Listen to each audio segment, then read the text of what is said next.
एक जगह श्रीमद् भागवत की कथा चल रही, एक सीधे साधे सज्जन ने देखा कि गुरुजी सुबह उठ करके सबसे पहले एक मूर्ति है ठाकुर जी को, उसको स्नान कराते हैं। बच्चे ने सोचा गुरुजी सो जाएंगे तो चोरी करके इसको ले जाऊंगा। ध्यान से सुनना, बड़ी सुंदर कथा। बच्चा बिल्कुल सीधा, धीमे बेटा,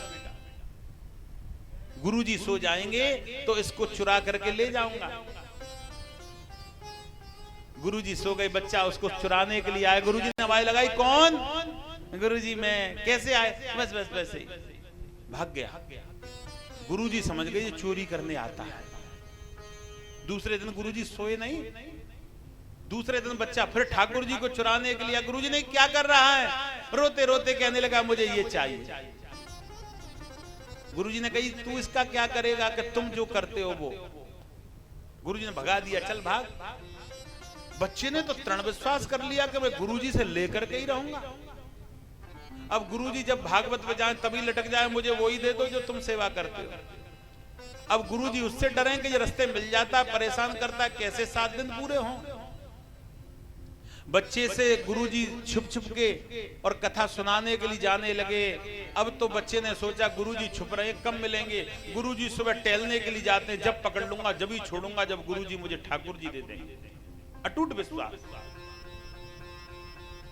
गुरुजी सुबह टहलने के लिए गए, बच्चे ने पैर पकड़ लिया। गुरुजी ने कहा छोड़, कि जब छोड़ूंगा कि मुझे वो दे दो जो तुम सेवा करते हैं। गुरुजी समझ गए आज छोड़ेगा नहीं, देना पड़ेगा, ये तो पागल है। गुरुजी ने कहा चलो कुटिया पर। गुरुजी की कुटिया पर पहुंचे। गुरुजी ने कही इसे कैसे टालूं। गुरुजी ने कही कि ठाकुर जी तो दे नहीं सकता। गुरुजी के पास में एक सिल था, उस सिल का बटना था, जो सिल का बटना होता है, बटने वाला चटनी, वो बटना पकड़ा दिया कि इसको ले जाओ, यही ठाकुर जी। बच्चे ने सिर पर रखा, ठाकुर जी मिल गए और सिल के बटने को लेकर के चल दिया। ध्यान से सुनना। गुरुजी ने कही बेटा ले तो जा रहा है, भोजन कराना, बिना भोजन कराए तुम मत कर लेना। बच्चे ने कहा जब तक ये करेंगे नहीं हम करेंगे ही नहीं। अब बच्चा अटूट विश्वास। ध्यान से सुनना, अटूट विश्वास बच्चे। बच्चा सिल के बट्टे को लेकर के चल दिया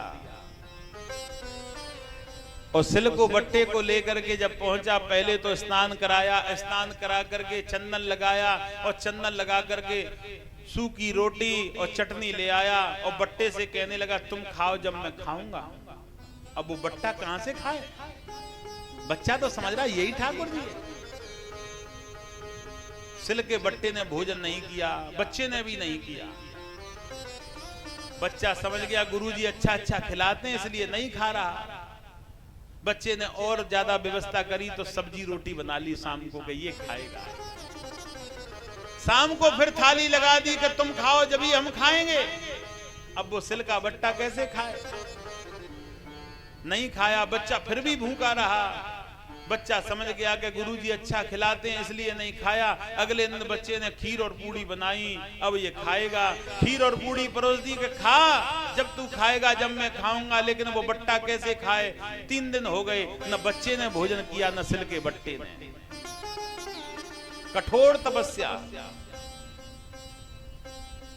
गुरुजी ने टालने के लिए उसे दे दिया, लेकिन उसने सत्य समझ लिया।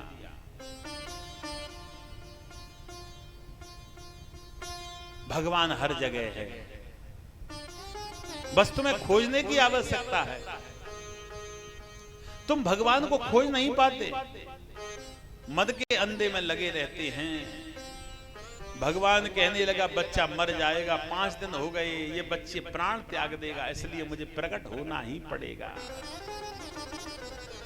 5 दिन हो गए, बच्चा भूख की वजह से, प्यास की वजह से तड़फड़ाने लगा और रोते रोते कहने लगा जब तक तू नहीं खाएगा जब तक मैं पानी नहीं पीऊंगा।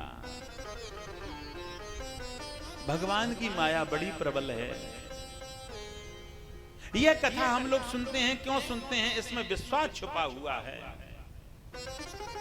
हम लोग जगह जगह कथा सुनने के लिए क्यों आते हैं? क्योंकि हमें ज्ञान की खोजना करनी है। अज्ञानता का वास हर जगह हो रहा है। मैंने सन 2001 में कथा पढ़ना शुरू किया तो उस समय कथा के सुनने के बहुत इच्छुक श्रोता थे।